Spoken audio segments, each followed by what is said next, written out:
আসসালামু আলাইকুম। ক্লাস 9-10 এর বাচ্চারা কি অবস্থা তোমাদের? আশা করি ভালো আছো। আজকে আমরা দাখিল 2026-এ আসা সাফিক্স প্রিফিক্স সলভ করব। তো দেখো, বলছে কি অনেস্টি ইজ অপোজিট টু, মানে কি সততা হচ্ছে বিপরীত। অপোজিট কি? অপোজিট মানে হচ্ছে বিপরীত। তাহলে সততা বিপরীত কার? এখানে আমাদের অনেস্ট দেওয়া আছে, তাহলে আমাদের এটা কি সাফিক্স প্রিফিক্স যে কোনো একটা বানাইতে হবে। তাহলে অনেস্টি বিপরীত কার? অবশ্যই অনেস্টি বিপরীত হচ্ছে কি ডিজ অনেস্টি। ডিজ অনেস্টি, তাহলে আমাদের এখানে অ্যান্সার আসবে কি অনেস্ট দেওয়া আছে, ডিসঅনেস্টি লিখতে হবে।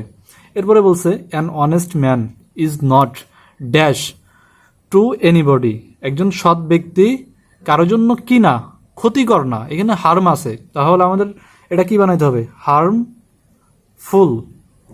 তাহলে কি একজন সৎ ব্যক্তি কারোর জন্য ক্ষতিকর না, এখানে হার্মফুল অর্থ হচ্ছে কি ক্ষতিকর।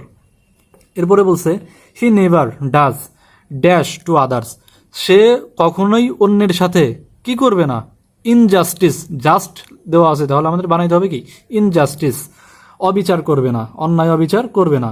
ইনজাস্টিস অর্থ হচ্ছে কি অবিচার, ইনজাস্টিস, এটা আমাদের অ্যান্সার। এরপরে বলছে হোয়েন হি ডাজ এনিথিং, দেখো এরপরে বলছে when he does anything dash, এখানে মরাল দেওয়া আছে, হি ফিলস আনকমফোর্টেবল, যখনই সে কিছু করে সে কি কোন ধরনের ফিল করে, অনুভূতি তার কি ধরনের ফিল করে, সে হচ্ছে কি আনকমফোর্টেবল ফিল করে। তো এখানে কি মরাল আছে, তাহলে কি আসবে এখানে ইমমরাল, যখনই সে কোনো অনৈতিক কাজ করে, ইমমরাল, যখনই সে কোনো অনৈতিক কাজ করে তখনই সে কি আনকমফোর্টেবল ফিল করে।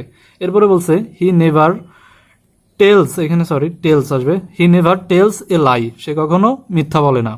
হি is always dash to his duty, সে সবসময় তার কর্তব্য কি করে, কর্তব্যের প্রতি কি থাকে, রেসপন্স আছে, তাহলে কি আসবে এটা রেসপন্সিবল, সে সবসময় তার কর্তব্যের প্রতি কি রেসপন্সিবল, রেসপন্সিবল, এটা আসবে আমাদের অ্যান্সার।